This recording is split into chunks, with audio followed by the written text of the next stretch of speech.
का सबसे करीबी और खाड़ी में सबसे पुराना सहयोगी है। ओमान ने ही अमेरिका और ईरान के बीच पीस डील में मध्यस्थता की भूमिका निभाई है, लेकिन हॉर्मूज पर ईरान ओमान के बीच में बढ़ी नजदीकियों ने अब ट्रंप का माथा गर्म कर दिया है। ईरान अगर ओमान से हाथ मिला लेता है तो हॉर्मूज से गुजरने वाले जहाजों से fees for service, piloting fees और वसूली की सारी दिक्कतें दूर हो जाएंगी। खाड़ी के ज्यादातर देश हॉर्मूज में टोल वसूली के खिलाफ हैं, जबकि ओमान अपना स्टैंड क्लियर नहीं कर रहा है। ओमान के विदेश मंत्री ने तो यहां तक कह दिया है कि ट्रंप का फॉरेन पॉलिसी पर कोई कंट्रोल नहीं है, जिससे बढ़ के ट्रंप ने ओमान को ईरान की तरह तबाह कर डालने की धमकी दे दी।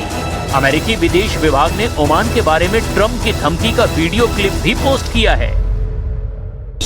Nobody's going to control it. We're going to watch over it. We'll watch over it, but nobody's going to control it. Oman will behave just like everybody else, so we'll have to blow them up.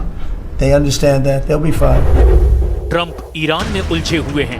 वो Cuba पर हमले की धमकी दे रहे हैं। Oman front पर भी अगर वॉर भड़का तो अमेरिकी फोर्स कहां मुकाबला कर पाएगी। कम से कम ईरान फ्रंट पर अमेरिका को अब 2 गुना जोर लगाना पड़ सकता है, क्योंकि ईरान ने एक नए एयर डिफेंस सिस्टम को बना लिया है। इसी नए हथियार से ईरान ने अमेरिका के सबसे खूंखार किलर ड्रोन को मार डाला है। ईरान ने कहा है कि उसने इस हफ्ते की शुरुआत में हॉर्मूज के पास अमेरिका के MQ-9 रिपर ड्रोन को अपने एक एयर डिफेंस सिस्टम से ढेर कर दिया है। ईरान के नए हथियार का नाम अरान-ए-कमगीर रखा गया है। आसमानी अखाड़े के नए लड़ाके को ईरानी कारखाने में बनाया गया है। ईरानी फार्स न्यूज एजेंसी के मुताबिक अरान-ए-कमगीर सिस्टम स्टेल्थ जेट का शिकार कर सकता है। ईरान का दावा है कि उसके इस नए सिस्टम को अमेरिकी ड्रोन और जंगी जेटों को ध्यान में रखकर ही डिजाइन किया गया है।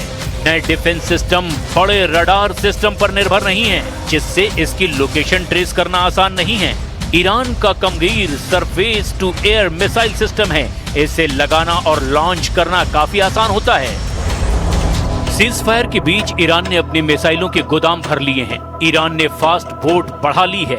ईरान समर्थित लड़ाकों की पावर में भी जबरदस्त इजाफा हुआ है, जिसे देखते हुए इजराइल ने अपनी पूरी ताकत झोंक दी है।